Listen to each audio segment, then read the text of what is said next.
Wakristo tumezoea tukiambiwa kwamba kuna swala la Mungu Baba, Mwana na Roho Mtakatifu. Kwamba kwenye kiti cha enzi kuna miungu wangapi? Watatu. Lakini Biblia imekataa, na mtu akisoma akitumia akili na asitumie mihemuko kujua dini ya kweli, yani kufahamu Uislamu ni dini ya kweli, haihitaji kuwa na masters, wala hahitaji kuwa na degree. Umeelewaje? Haihitaji kuwa na masters wala degree. Inahitaji uelewa wa kusoma tu A, E, I, O, U. Ukiweza kusoma hapo, ukaingia kwenye Bible, ukasoma vizuri, ushajua A, ushajua E, ukaanza kusoma. Kuna Yohana 17 mstari wa 3.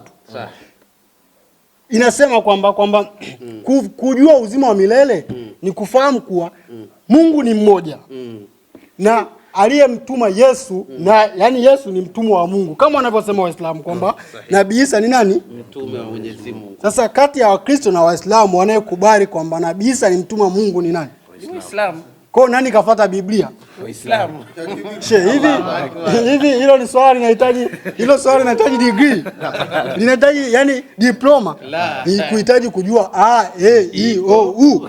Utagundua Uislamu ni dini ya kweli. Sahihi. Umeelewa? Naam. Matendo aliyoyafanya Nabii Isa ambao Wakristo wanafahamu kama Yesu na matendo ambao wanafanya ya Waislamu ni vitu, yani ni kitu hichi. Ila wanavyofanya Wakristo na Yesu ni vitu hivi tofauti. Yani Bible, mtu anayejua Bible akisema, ndio maana mimi kuna huyu sijui nani nimemsahau huyu. Napenda sana kumfuatilia. Kuna mchungaji fulani napenda kumfuatilia. Nani huyu? Mzee Opako. Napenda sana kumfuatilia akiwa anaelekeza kuhusu nini? Kuhusu swala la Yesu kuitwa Mungu. Yesu kuitwa Mungu ni kukufuru. Yaani kumuita Yesu Mungu ni kukufuru kwa sababu sio andiko moja ni zaidi ya andiko la Biblia nzima. Yesu alikuwa akikanusha kwamba mimi bana mnaniona hapa lakini ni naye aliyenituma kuja hapa, aliyenituma, na mtu aliyetumwa ndio si Waislamu tunamuita mtume. Sahihi. Sasa Wakristo wanafikiri kwamba mtu aliyetumwa sijui tukiita mtume sijui tunamaanisha mtu sijui kuna zile nyakati za zile za kutumikishwa wale mtumwa. Kwa nakuta Wakristo tukistamka neno mtume wenyewe wanahisi ni mtumwa, yani wale wa enzi za kutumikishwa. Mtume ni mtu aliyotumwa kutoka kwa Mungu kutufikishia sisi. Allah aniwezeshe na nyie mliobaki katika Ukristo jamani, kabla sijamaliza, njoeni katika njia ya kweli, njia ya haki, njia nzuri, njia ambayo utapata neema na sio huko ulikopotoka. Yani ukitaka ufahamu ukweli wa Uislamu, njoo hata dakika 5 tu kuwa Muislamu. Uangalie kama kuna tofauti kati ya maneno yale na maneno hayo utayapata baada ya kuwa Muislamu. Namshukuru Mungu kwa neema ya kuwa Muislamu. Ni neema kwanza, namshukuru la kwanza kwa kunikumbusha. Unajua Wakristo wengi sio kwamba hautaki kufahamu Uislamu, ila hawajapata njia sahihi ya kuelewa Uislamu ni kitu gani. Yalla. Unajua neema ya kuwa Muislamu ni neema kipekee sana. Kwa maana mimi kwa mara ya kwanza nataka nieleze tu historia fupi ya kwa nini nilikuwa Muislamu kwa ufupi. Japo ndachukua kama dakika kama ngapi tu kuambia kwa nini nilikuwa Muislamu. Wengi mnanishuhudia kwenye mitandao nikieleza kwamba Uislamu 1 2 3, Kristo kuna 1 2 3. Ni kwamba tatizo lililopo katika Ukristo, waumini wengi wanashindwa kusoma Biblia na kusubiri kusomewa. Yaani tatizo linaanziaga hapo. Waumini wengi kusoma Biblia wanakuwa ni wavivu, wanasubiri kusomewa. Sasa ukiwaambia bana Yesu kasema hivi, wenyewe wanakwenda hivi. Tofauti. Manasha. Ndio. Kwa ndo maana nilikuwaga sana, yani mjomba wangu mimi ni mchungaji. Alikuwa anapenda sana mambo ya kuhubiri na mimi naenda sababu nimelelewa katika mazingira ya babu. Nimelelewa na babu. Kwa mjomba alikuwa anapenda sana kwenda kanisani. Sasa mimi mwenyewe nilikuwa naenda sana. Lakini nilikuwa najiuliza, mbona kama kitu ambacho nakisoma kwenye Biblia, kwa sababu mimi ni mpenzi wa kusoma Biblia sio kusomewa. Sawa. Kwa hiyo nilikuwa napenda kufahamu kwamba mbona ninachokisoma kwenye Biblia na ninachokikuta kwa wachungaji wangu ni vitu vili tofauti. Unajua katika maisha yetu tunaishi kuna maisha mengine baada ya kuishi duniani kwa neema. Sahi. Kuna maisha. Kwa hiyo unavyosoma kitabu cha Mungu lazima ukifahamu kwa undani zaidi, ufahamu kipi kimejificha. Sahihi. Kwa hiyo nikagundua kwamba Waislamu ndio wanaongoza kufuata Biblia zaidi ya sisi Wakristo tulioko katika Ukristo. Takbir. Allahu Akbar. Yaani hilo halipingiki. Nenda popote Waislamu ndio wanaifuata Bible, wanaifuata Injili ambayo alikuja nayo Nabii Isa zaidi ya Wakristo wenyewe ambao tumezaliwa kwenye Ukristo. Kwa sababu Wakristo tumezoea tukiambiwa kwamba kuna swala la Mungu Baba, Mwana na Roho Mtakatifu. Kwamba kwenye kiti cha enzi kuna miungu wangapi? Watatu. Lakini Biblia imekataa, na mtu akisoma akitumia akili na asitumie miemuko kujua dini ya kweli, yani kufahamu Uislamu ni dini ya kweli, haihitaji kuwa na masters, wala hahitaji kuwa na degree. Umeelewaje? Hahitaji kuwa na masters wala degree. Inahitaji uelewa wa kusoma tu A, E, I, O, U. Ukiweza kusoma hapo, ukaingia kwenye Bible, ukasoma vizuri, ushajua A, ushajua E, ukaanza kusoma. Kuna Yohana 17 mstari wa 3.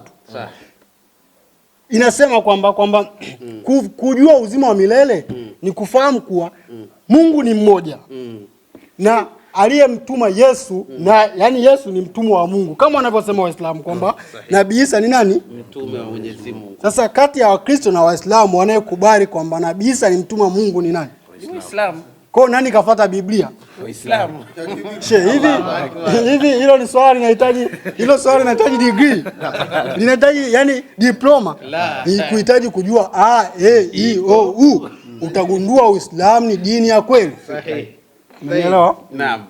Matendo aliyoyafanya Nabii Isa ambao Wakristo wanafahamu kama Yesu na matendo ambao wanafanya ya Waislamu ni vitu, yani ni kitu hichi.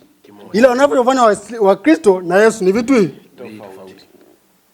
Ndio maana mimi nilikuwa na mazia story kwamba napenda sana kupitia Bible. Sipendi sana kusomewa. Napenda kile ambacho nakielezea kwa watu niwe nimekifahamu. Sahihi. Kwa kabla ya kuwa Muislamu nilikuwa napenda kujitenga na familia. Yaani wanaweza wakakaa kule, mimi niko na ka Bible. Wenyewe najua kwamba ndo nazidi kukolewa na Uislamu na Ukristo, kumbe kinachonikolea ni ufahamu kwamba Uislamu bana ndo wanafuata hii. Kwa nini mimi nikapotee? Unaona? Ndio. Kwa mimi katika kusoma vipengele fulani nikagundua kwamba Bible imeweka mambo mengi ambayo Waislamu wanayafuata. Sahihi. Kama kutawadha, Bible imeeleza kwenye Yohana 15 mstari wa 13 mstari wa ngapi? Wa 5 6 ni.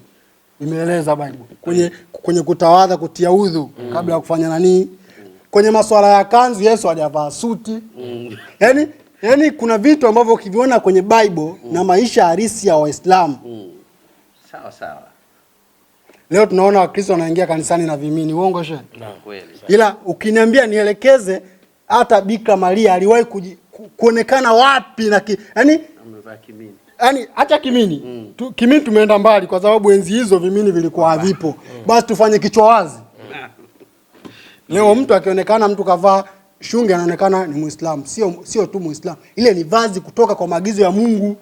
Na sio kwamba ni Muislamu ndo avae lile. Lile duniani kwenda bitu andamane kulivaa lile. Sahihi. Aliyolituma nani? Kwa sababu Yesu kavaa kanzu, Waislamu ndo wanavaa kanzu.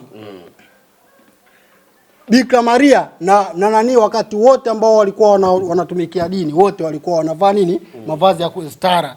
Sasa leo kumuona binti wa Kristo kaingia kanisani akiwa amevaa kijikimini, kitu cha kawaida. Na wachungaji, na kitu ambacho wengi hawaelewi, wachungaji wako bize kuwafahamisha Wakristo wasiufahamu Ukristo, ila wafahamu wao wanaongea mbele. Umeelewa?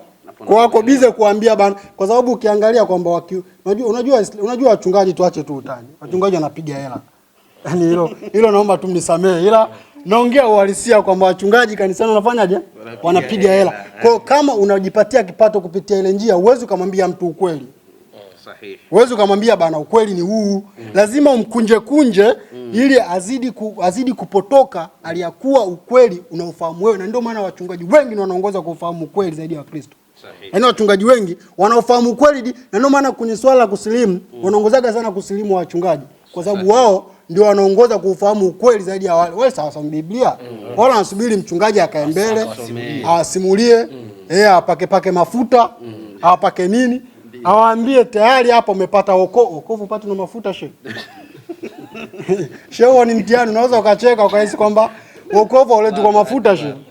Wokovu unaletwa kwa kujua kalima la ilaha illa Allah Muhammadur Rasulullah. Ukishajua kwamba unabii baada ya Yesu, baada ya Allah Subhanahu wa Ta'ala kumtuma Yesu, ujue kabisa, ukifahamu kwamba wakati wa Yesu ulipita, sahihi, ukaja wakati wa Prophet Muhammad, ukifahamu hilo, basi wewe ni mtu sahihi kabisa. Ila Wakristo wamekalia tu kufahamu kwamba ule wakati wa Yesu ni wakati endelevu mpaka sasa. Hapana. Shehe, haiko hivyo. Yesu alikuwa na wakati wake, na ndio maana Muislamu ndo mtu wa kwanza kumwamini Yesu kuliko Mkristo mwenyewe. Sahihi. Kwa sababu alikuwa na wakati wake na sisi tunamwamini, na ndio maana uwezo wanikuta mimi nazungumza sehemu yoyote kwamba labda Yesu, kwamba Waislamu hatumjui Yesu, tunatofautiana sehemu hiyo. Unapomuita Yesu ni Mungu, huwa tunakasirika sana kwa sababu Bible yenyewe imempinga. Bible yenyewe imempinga sana. Yaani Bible imempigia vikali Yesu kuitwa Mungu. Allahu Akbar. Yaani Bible, mtu anayejua Bible akisema, na ndio maana mimi kuna huyu sijui nani nimemsahau huyu. Napenda sana kumfuatilia. Kuna mchungaji fulani napenda kumfuatilia. Nani huyu? Mzee Opako huyu. Napenda sana kumfuatilia akiwa anaelekeza kuhusu nini? Kuhusu swala la Yesu kuitwa Mungu. Yesu kuitwa Mungu ni kukufuru. Yaani kumuita Yesu Mungu ni kukufuru, kwa sababu sio andiko moja shehe. Ni zaidi ya andiko la Biblia nzima. Yesu alikuwa akikanusha kwamba mimi bana mnaniona hapa, lakini ni naye aliyenituma kuja hapa, aliyenituma, na mtu aliyetumwa ndio si Waislamu tunamuita mtume. Sahihi. Sasa Wakristo wanafikiri kwamba mtu aliyetumwa, sijui tukiita mtume sijui tunamaanisha mtu sijui kuna zile nyakati za nani zile za kutumikishwa wale mtumwa. Kwa nakuta Wakristo tukistamka neno mtume wenyewe nahisi ni mtumwa, yani wale wa enzi za kutumikishwa. Mtume ni mtu aliyetumwa kutoka kwa Mungu kutufikishia sisi. Mungu alikuwa hana uwezo kusema kwamba aanze kumfikishia mtu, uwezo anao, lakini hataki kwanza kumfikishia mtu mmoja. Akati ana uwezo wa kumleta mmoja kufikisha taarifa kwa wote. Sahihi. Kwa ndio maana akasema hapa niandae mitume wangu, na ndio maana Waislamu tunaamini kuna mitume 25. Wapo wengi lakini wameotajwa kwenye Qur'ani 25. Sahihi. Naam. Sasa ndio maana Yesu tumemjumlisha mule, hatukumtoa. Tumefanyaje? Tumemjumlisha. Kwa sababu tunamwamini. Biblia yao ndio imemjumlisha na yeye kwa sababu imemtaja kama mtume. Sio Qur'ani tu shehe. Biblia imefanyaje? Imemjumlisha. Sahihi. Kama mtume. Kwa hiyo sisi tulichokiongeza ni namba tu, kwa sababu hata Qur'ani yenyewe kuna mambo tayari inachukua kutoka kwenye Biblia. Kwa sababu Biblia, najua Biblia haikuanzishwa na Yesu. Yesu alikuja na Injili. Biblia imeletwa baada ya Yesu kufariki. Yesu sijui kufariki ama tunazungumzaje? Maana Yesu anasema, Wakristo wanasema wanaamini alifariki, lakini Waislamu hicho kitu tukiamini. Kwa hiyo sisi tulikalili kwamba Yesu alifariki. Baada ya Yesu kufariki alikuja nabii nani huyu? Akaleta Biblia huyu. Paulo ndo alianza kuanzisha na katika wale mitume wake 12 Yesu alikuwa anatembea naye. Paulo alikuwa hayumo kwenye namba ile. Lakini baada ya Yesu kufa ndo akaanzisha Biblia. Kwa hiyo Yesu alikuja nani na Injili. Na ndio maana Qur'ani hajaacha kitu kwenye Injili. Ila kwenye Biblia kuna vitu vimepingana navyo. Sahihi. Unaelewa? Kwa mimi napenda sana ni washauri wa Kristo ambao hawajapata neema ya kuwa Waislamu. Najua kuwa Muislamu ni neema. Na kuna muda utafikia hatua utaanza kujutia nafsi yako. Sahihi. Ndio maana kuliko usomewe sasa Bible, sisi unajua Waislamu na Wakristo ni watu ambao tumeshabihiana kidogo, tunamfahamu Mungu. Unajua kuna dini zingine kama Wahindu wanaona kuna dini zingine haziamini kabisa uwepo wa Mungu. Sahihi. Kwa hao ndo waliopotea zaidi. Ila Wakristo ni mtu ambaye ukimwelekeza ukweli anaweza akafuata njia sahihi. Yaani ukimwambia kwa ukweli ni 1 2 3 anaweza akafanya akasogea kwenye ukweli. Ndio maana tunadili sana na Wakristo kwa sababu wanamkaribia. Ukisema usinywe pombe na wenyewe wanasema usinywe pombe. Sahihi. Ukisema sijui hivi wanasema wanasema usizini. Kwa hiyo ukifuata amri 10 ambazo wanazifuata Wakristo na sisi sote tunazifuata. Sahihi. Kwa hiyo huyu hapa ndo mtu wa kwanza wa kumkaribia kwa sababu yupo karibu na sisi. Sahihi. Kuliko kumleta yule anayeabudu sanamu kabisa yule kumwambia Uislamu, yule atakushangaje. Yule anayeabudu sanamu mwambie bana Uislamu ni dini ya kweli, atakushangaje. Lakini Mkristo Kuna mtu alizuka hivi karibuni anaitwa Bwana Chionda na timu yake ya watu fulani wanaitwa Wachokonozi. Wao wanasema kwamba Mungu hakuna kabisa. Mungu ni zao la fikra za mwanadamu. Yaani mtu amekaa akatunga tu kwamba hakuna kitu kinachoitwa Mungu, alafu ndo akatokea akaibuka Mungu. Sasa hawa watu wa namna hii ni kweli kama jinsi unavyosema, ni ngumu sana kuwapa mauidha, kuwaelekeza utaratibu sahihi kwa sababu hawana wanacho amini. Ndio maana mimi waga sidili na hao. Naam. Mimi ukikuta na dili huwa mara nyingi na dili na Wakristo kwa sababu Wakristo imani yao yani imechanganya kidogo. Sahihi. Kwa wale wa kidogo ndio itabidi tumalizie kale kidogo waje katika Uislamu. Takbir. Unaona? Sasa yule aliyepotea sana acha tumalizane kwanza na kidogo huyu. Akishaingia tushirikiane sisi na kidogo kile kilichoingia kumleta yule sasa. Takbir. Allahu Akbar. Mtume Muhammad alikuwa anaangalia wale waliokuwa wanakaribia kumpinga, wanaomfuata na mpinga, wale ndio wakasema hawa ndio wanakuwa Waislamu. Sahihi. Kwa sababu wananifuata hawa. Wale mtu anatoka kule anasema maana mimi nimebanwa na haja anakuja kukojoa msikitini. Ndio mwacheni. Kwa sababu huyu ukajua hata msikitini ule huyu hata kidogo atafanya kwa mimi huaga na base na Wakristo kwa sababu mimi huwa naamini kwamba Wakristo ni watu ambao wamepotea kiasi lakini hawajapotea sana. Kwa sababu mambo ambayo Allah kayakataza baadhi yao wanayafuata. Kwa hiyo ni swala tu la kumwelekeza kwamba Uislamu upo hivi, sio hivyo mnavyofikiria. Sahihi ndio. Tunapataga comment sana bana, Uislamu sijui ni majini, Uislamu sijui kitabu sijui. Yaani hivyo tu, lengo ni kuchafua nini Uislamu. Na sio kwamba wanatakiwa tu elimu ndogo. Waufahamu ukweli uhalisia kwamba kwa sababu sisi Waislamu tunaamini Mtume Muhammad ndio mtume wetu wa mwisho. Na tunaamini Mtume Muhammad ndio mtume wetu wa mwisho. Kwa sisi tuliobaki ambao hatuna mitume wengine kama dini kama wenzetu, sisi ndio tabidi tuwaelekeze watu kwa sababu hatutotumiwa tena mtume mwingine wa kukava nafasi kumwambia bana hapo umekosea. Sisi ndio tabidi tuambie bana Wakristo, ndio maana anawapatiaga sana wanafanya dawa. Wakina Mazinge, wakina Mapita wanakusanya wawili watatu. Hao ndio watasema ukweli. Naam. Mnisikia shehe? Nakuelewa vizuri. Naam. Kuna wakati fulani sisi tuliwahi kukuona wakati huo ulikuwa bado hujaslimu, lakini ulikuwa na dalili nyingi sana za kuingia katika Uislamu na uliwahi kusema kabisa mimi naona kabisa nipo karibu kabisa kuingia katika dini tukufu ya Kiislamu. Hapa sasa tuna kitu cha msingi na sisi tukafanya klipu tukasema kwamba tunakutafuta. Bahati nzuri Mwenyezi Mungu ni mwingi wa rehma na muweza wa kila jambo. Kajalia kweli leo tupo na wewe katika jukwaa tena ukiwa tayari wewe ni Muislamu na unalingania sana katika mitandao watu waujue Uislamu, ubora wa Uislamu, dini tukufu ya Uislamu, uzuri wa Uislamu na kheri na neema zilizo katika dini tukufu ya Kiislamu. Unajua naamini na ninajua mnaposlimu huwa kuna changamoto nyingi zinajitokeza. Sijui upande wako hili liliwahi kutokea au imekuwaje upande wako wewe? Na juhudi hizi unazozifanya unakutana na mambo gani, labda changamoto gani ambazo unakutana nazo? Maana mitandaoni humu kuna shida sana wakati fulani. Naam. Yani ukizungumzia swala la changamoto unajua Aiwa. Aliyeslimu sio mimi tu. Naam. Wapo wengi wanaoslimu. Sasa utofauti wangu na wao nilichagua kuslimu na kuelekeza waliobaki. Sahihi. Kwa hiyo unakuta lazima changamoto ziwe nyingi sana. Hasa wachungaji. Unakuta mimi kwa siku naweza nikapigia hata na wachungaji 7 10. Wenye makanisa makubwa wananipigia tu kijana 1 2 3. Yaani kukupoteza tu. Napata DM nyingi ambazo zina ukajeli Uislamu nini. Kila mtu akichukua clip huko yani ambao ulichafuliwa kuhusu Uislamu ananitumia mimi. Yaani na mradi nitoke katika nini? Katika mifumo. Na kuna baadhi ya watu kabla ya kuslimu tulikuwa tunaaminiana, tuko nao karibu.